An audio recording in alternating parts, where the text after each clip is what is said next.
Everyone knows that laws come and go, changing with the times and influenced by the people in power. It's not unusual for some things that were once illegal, like marijuana, to become legal at a later time when society shifts its opinions. More rare are the times when something is perfectly legal, but is then made illegal. The most famous example is the prohibition of alcohol, which happened in 1929 and was one of the most unpopular laws in the country, leading to a new constitutional amendment to make it legal once again. So laws can change all the time, but you might be genuinely surprised to find out some things that were actually against the law at some point. And trust me, some of them are things that you do every day. Have you ever kissed someone in public?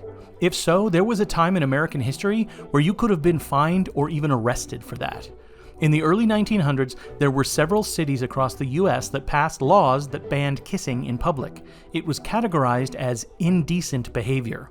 And it didn't just apply to the really graphic stuff like French kissing or groping. No, even a quick little smooch, if it meant that two sets of lips were touching where other people could see you, meant that you were breaking the law. It even affected the movies. Of course, there were always adult films even in the early days, but in mainstream movies of the early 1900s, displays of affection were carefully hidden from the screen. Did you know that New York City once had a law that made pinball machines illegal? It's true. So why would one of the most progressive and bustling cities in the world have an axe to grind with a fun game involving hand-eye coordination, blinking lights, and ringing bells? Well, it's not what you think. New York City wasn't trying to keep kids away from games, they were trying to keep gangsters away from wartime supplies.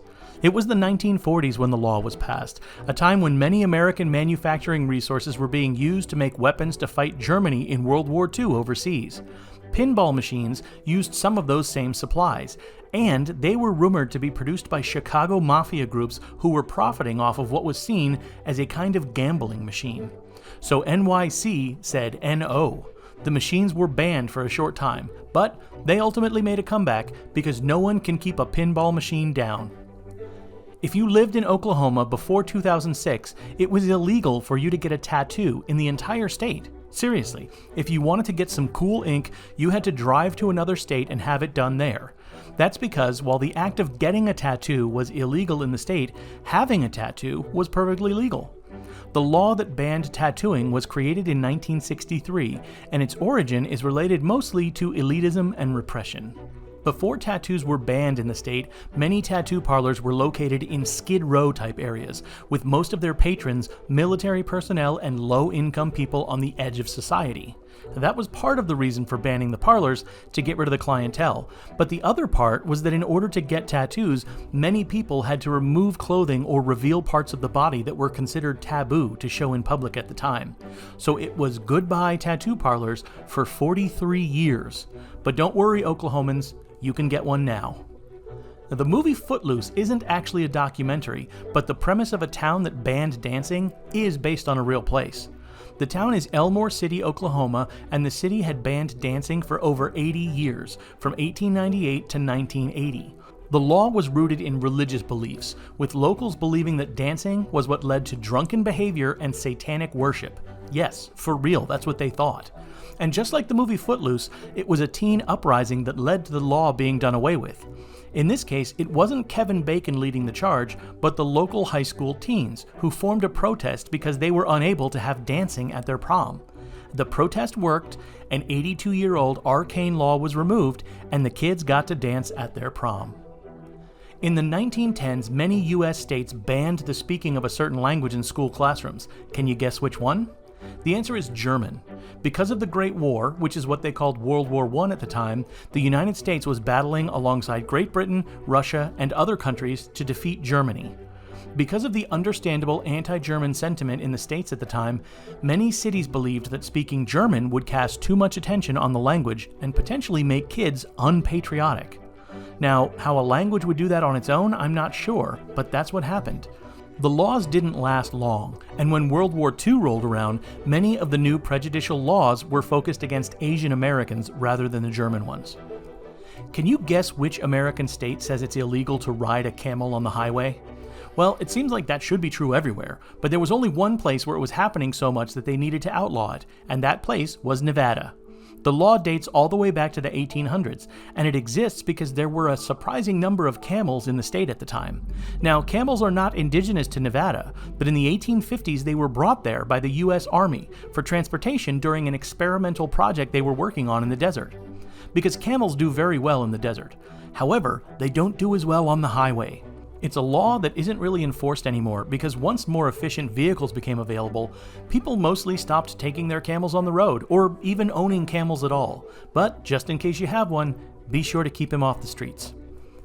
If it's election day in Kentucky, you better hope you have some alcohol at home that you can drink because it is illegal to buy it anywhere. At least it was until 2013.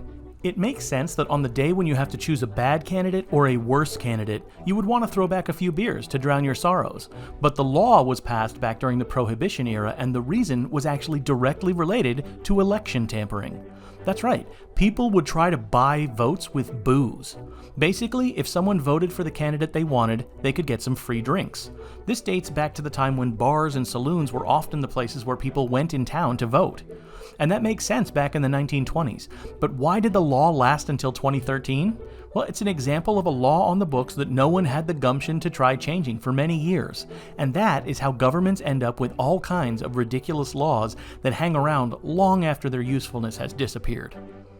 Hey ladies, were you interested in owning property in the United States? Because if you lived there before 1835, you were out of luck. It's probably no surprise to hear that women didn't have a great social situation in the mid-1800s, but you might not have known that they literally couldn't own anything.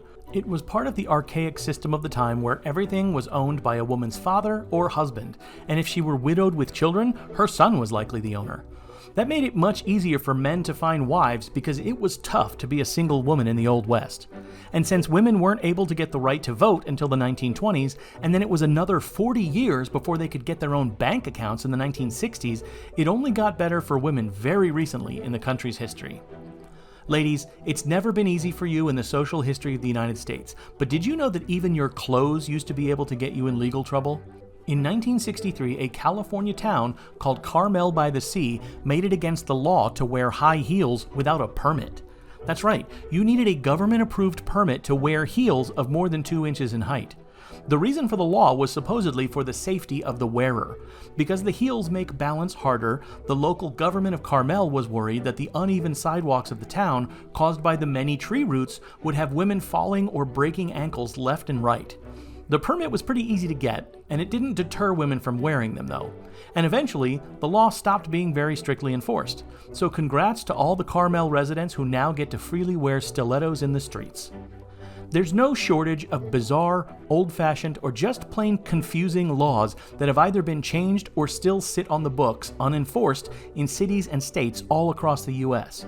The main reason it happens is because it is often harder to repeal a law than it is to get a law passed in the first place, which means less people and effort are required to make a bad law exist than are required for that same bad law to be stopped. It's been seen numerous times, with everything from prohibition to weird tax loopholes, and it won't be ending anytime soon. That's it for this episode of No Way That's Legal. If you want more legal facts that are hilarious, surprising, and depressing, and everything in between, be sure to like and subscribe. We'll see you next time.